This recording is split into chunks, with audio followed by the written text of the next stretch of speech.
Bonjour à toutes et bonjour à tous pour une nouvelle guidance intemporelle et des messages en lien avec les énergies de cette nouvelle lune du 27 août 2022. Comme d'habitude, ne prenez que ce qui résonne pour vous et faites preuve de discernement. Avant de commencer cette nouvelle capsule, si vous souhaitez avoir des éclaircissements sur ce que vous traversez actuellement, peu importe le domaine de votre vie, si vous souhaitez euh, recevoir des messages canalisés en lien avec votre énergie, qu'elle soit passée ou actuelle, si vous souhaitez des clés de compréhension pour la suite de votre chemin, vous pouvez me contacter pour une guidance privée. Je vous laisserai mon mail sous cette vidéo. Vous pouvez aussi m'envoyer une demande à travers un commentaire et j'y répondrai dès que j'ai un petit moment.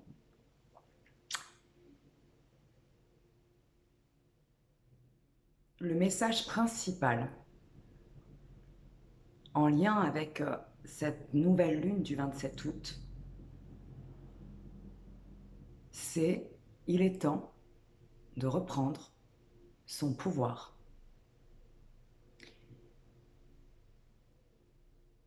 Reprendre son pouvoir pour l'ego, c'est être en concurrence avec son environnement, c'est-à-dire souvent en domination sur l'autre. Reprendre son pouvoir à travers l'énergie du cœur, c'est reprendre le pouvoir sur soi et seulement sur soi. J'entends quelque chose d'assez intéressant qui nous dit que rien ne peut changer à l'extérieur si nous ne changeons rien à l'intérieur de nous. Nous voulons souvent changer l'extérieur, que ce soit à travers des relations, à travers des expériences matérielles, professionnelles, etc. Mais beaucoup ne conscientisent pas le fait que rien ne bouge à l'extérieur tant que rien n'a bougé à l'intérieur.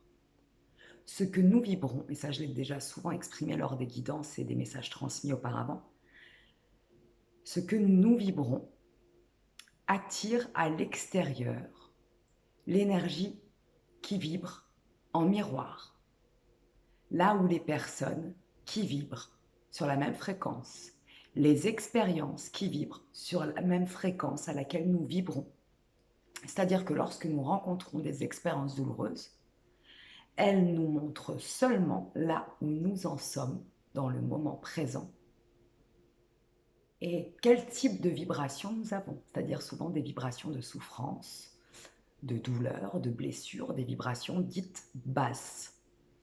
Aujourd'hui, il est question de reprendre son pouvoir en reprenant le pouvoir sur son ego, dont souvent nous sommes l'esclave, donc à l'intérieur de soi, sur tout ce qui est de l'ordre des pulsions, des addictions, des illusions. J'entends aussi reprendre son pouvoir en observant, en acceptant, et j'entends que ça va être pas forcément facile pour bon nombre euh, d'entre vous, d'entre nous, accepter d'observer les schémas récurrents toxiques que nous avons alimentés tout au long de notre vie pour enfin en faire le deuil et pouvoir créer d'autres manières de penser, de créer dans la matière et de relationner à l'extérieur. Reprendre son pouvoir, c'est se regarder en face avec amour et compassion et d'accepter surtout qu'en observant la manière dont nous avons été régis par notre ego, par nos blessures, par nos croyances limitantes, nous avons aussi le droit d'accepter des émotions telles que la colère, celles que nous avons finalement seulement, et seulement je dis bien, contre nous-mêmes. Nous ne pouvons pas être en colère contre l'autre si nous sommes responsables de nos émotions. Je ne dis pas que l'autre ne peut pas être toxique pour nous ou que l'autre ne peut pas venir allumer des émotions de colère en nous. Ce que je dis, c'est que l'autre, lorsqu'il prend cette position-là avec nous, ne nous montre seulement que nous ne sommes pas dans notre pouvoir. Nous lui laissons le pouvoir.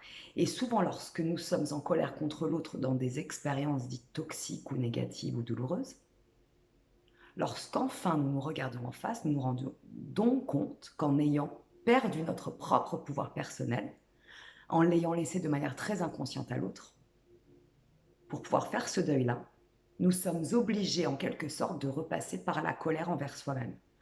Lorsque je dis qu'il va être important et surtout intéressant d'intégrer des émotions telles que la colère, la tristesse, la honte, ça n'est pas pour s'auto-flageller et ça n'est pas pour rester bloqué là-dessus, bien évidemment, puisqu'ici, le but, c'est de sortir de toute forme de colère vis-à-vis de l'autre, mais surtout vis-à-vis de soi, d'auto-flagellation, d'auto-sabotage, de punition vis-à-vis de soi-même ou vis-à-vis de l'autre d'ailleurs. Ici, il est question d'accepter de traverser un moment donné, avant cette reprise de pouvoir, cette observation, donc je reviens à ça, de vieux schémas récurrents et toxiques, de pensées, de croyances limitantes, d'anciennes blessures peut-être créées par l'extérieur, mais que nous avons continué à nourrir de manière très inconsciente, pour pouvoir traverser les émotions qui y sont liées, la honte, la rancœur, la peur, la colère, les ramener à l'intérieur de nous pour pouvoir les observer, dialoguer avec ces émotions et comprendre que nous sommes innocents. Et en étant innocents, je ne dis pas en se déresponsabilisant, en étant innocents puisque nous étions inconscients, nous pouvons enfin reprendre les rênes de notre intériorité, nous responsabiliser, voir toutes ces zones d'ombre en nous qui continueront à nous faire travailler dans la suite de notre chemin, mais en acceptant que désormais, nous avons du pouvoir sur ces zones d'ombre. Lorsque nous reprenons notre pouvoir intérieur, nous acceptons aussi bien l'ombre et finalement la lumière. Et c'est en reprenant ce pouvoir à l'intérieur de nous, en réapprenant à nous connaître, en nous reconnaissant dans notre beauté et dans nos imperfections, que plus personne ne peut avoir de pouvoir sur nous. Et surtout, que nous ne chercherons plus à avoir du pouvoir sur l'autre pour nous faire croire que nous sommes importants, que nous existons et que nous avons de la valeur. Puisqu'à chaque fois que nous sommes en concurrence avec l'extérieur, dans des relations de soumission et de domination, il n'y a aucun pouvoir de lumière, il n'y a que de l'ego. Cette nouvelle lune du 27 août, les énergies de cette nouvelle lune nous montrent, nous poussent à nous découvrir, à nous redécouvrir, à lever le voile de l'illusion à l'intérieur de nous pour pouvoir reprendre cette force, ce pouvoir et enfin se choisir et choisir l'environnement qui aujourd'hui va nous faire du bien, qui aujourd'hui va nous nourrir, qui aujourd'hui va nous élever vers la meilleure version de nous-mêmes. J'avais envie aujourd'hui aussi, puisque j'adore les oracles, et je canalise aussi beaucoup avec les oracles, ce sont des périodes. Donc aujourd'hui, j'avais envie de tirer une carte et de voir quel est le message qu'elle nous partage en lien avec ces énergies du 27 août 2022. Cette nouvelle lune, c'est une énergie qui est quand même très très puissante, c'est pour ça qu'on nous parle de pouvoir intérieur. C'est une nouvelle lune qui va vraiment nous défier, j'entends. Nous défier, nous confronter à notre ombre, nous confronter aussi à notre lumière, puisque j'entends qu'il y a pas mal d'humains qui ont peur de l'ombre, mais il y a aussi énormément d'humains qui ont peur de leur propre lumière et qui sont souvent d'ailleurs dans l'auto-sabotage, dans l'autoflagellation, dans la soumission à l'autre, puisqu'ils ne se voient pas dans leur pleine puissance. Donc cette nouvelle lune, les énergies de cette nouvelle lune vont nous pousser à nous confronter à qui nous sommes réellement. Et je parle toujours dans notre intériorité. Et vu que souvent, nous ne souhaitons pas le voir à l'intérieur, eh bien, la vie nous sert à l'extérieur des expériences qui, en miroir, nous montrent clairement où nous en sommes. Alors, c'est très drôle, hein. Pour moi, il n'y a jamais de hasard, j'ai tiré 2 cartes. La première carte s'intitule « Les fourberies de l'ego ». Et j'en parlais au début de cette guidance en disant qu'effectivement, souvent, l'ego devient le maître du navire. Souvent, on est poussé, on a été habitué à réagir, à répondre aux injonctions de notre ego, que ce soit dans nos addictions, dans nos pulsions. C'est souvent lié à nos peurs d'ailleurs, à nos blessures et à nos traumatismes du passé qui sont très inconscients tant que nous ne pouvons pas ou nous ne souhaitons pas y mettre de la lumière. Et effectivement, cette carte nous parle du fait que nous sommes en sécurité, qu'il est maintenant temps d'arrêter de se protéger d'éventuels dangers à l'extérieur. Et ça rejoint exactement le message de cette guidance, de reprendre son pouvoir intérieur, puisque lorsque nous sommes dans notre pouvoir, dans notre lumière intérieure, nous sommes finalement toujours en sécurité, quoi qu'il arrive, à l'extérieur. Et pour être en sécurité avec cet extérieur, il est important de remettre l'ego à sa place. Nous avons besoin de notre ego. Tuer l'ego, c'est impossible. Nous en avons besoin. Il est important d'avoir, de nourrir cet ego. Mais comment le nourrir? En le mettant à notre service et au service de l'amour et de la lumière. Et plus en étant l'esclave de cet ego dans l'ombre, la douleur et la toxicité pour nous-mêmes et pour les autres. La seconde carte qui est magnifique, je l'adore, c'est la carte de la graine de vie. L'aigle et le serpent. Et au milieu, ce cercle, le cercle de vie, qui me fait beaucoup penser au nombre infini, le 8. Il n'y a pas de début, il n'y a pas de fin. Voilà ce que j'entends. Cette carte nous transmet comme message que nous sommes là, ici et maintenant, que le passé n'existe plus et que le futur n'existe pas. L'ego nourrit d'ailleurs ce mental, ces ruminations, pour nous empêcher quelque part de sortir de notre zone de confort, mais surtout d'aller de l'avant, d'être en mouvement, de nous transformer, de nous transmuter. Cette carte, l'énergie de cette carte, nous transmet le message suivant. Soyez fluide comme l'eau, restez bien ancré dans la matière, gardez la tête sur les épaules, oubliez votre passé, oubliez le futur.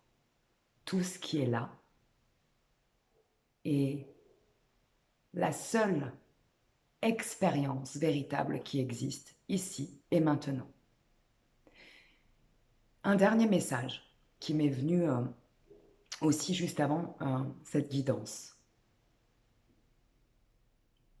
On a été une grande partie, voire tout au long de notre vie, et ce message, il va vraiment s'adresser à certaines personnes. On a été donc, lors de notre incarnation actuelle, bloqué dans le syndrome du sauveur. Aujourd'hui, on se rend compte à quel point, sous couvert d'amour dysfonctionnel, de peur d'être nous-mêmes, de peur de ne pas être aimé, de peur de ne pas savoir quoi faire de nous-mêmes, de peur d'être rejeté, nous avons perdu du temps, de l'énergie à être au service de l'autre de manière toxique et dysfonctionnelle en voulant sauver à tout prix le monde entier. À ceux qui ont eu ce rôle pendant quelques années, voire très longtemps, parce qu'en général c'est un schéma assez récurrent, un schéma toxique assez récurrent, qui s'ancre très jeune. Si vous avez eu ce rôle de sauveur et que vous en prenez aujourd'hui conscience, la fête est finie. C'est terminé. Acceptez enfin de vous occuper de vous-même, de vous donner toute votre énergie, de savoir dire non avec amour, dire stop avec amour pour vous-même. Et petit message supplémentaire, attendez-vous à des remontrances, attendez-vous à de l'agressivité, attendez-vous à des jeux de culpabilité et à des personnes qui vous feront de manière frontale ou insidieuse du chantage affectif. Restez bien ancré en vous-même. Vous pouvez être bousculé, puisque lorsque l'on sort d'un schéma aussi toxique qu'est le schéma du sauveur, la transition n'est pas toujours facile, bien évidemment. Mais faites-vous confiance. La vie vous aime et donc elle vous teste. Et elle vous teste aussi à travers l'extérieur. Ça ne va pas plaire à tout le monde et peu importe. Ceux qui vous aiment réellement resteront à vos côtés. Les autres, laissez-les partir avec joie, amour et surtout foi en ce qui va arriver puisque vous allez vibrer autrement et attirer de bien jolies relations qui vont enfin vous voir à votre juste valeur et vous honorer pleinement. Sur ce, je vous embrasse bien fort. À très vite pour une nouvelle guidance. Ciao, ciao.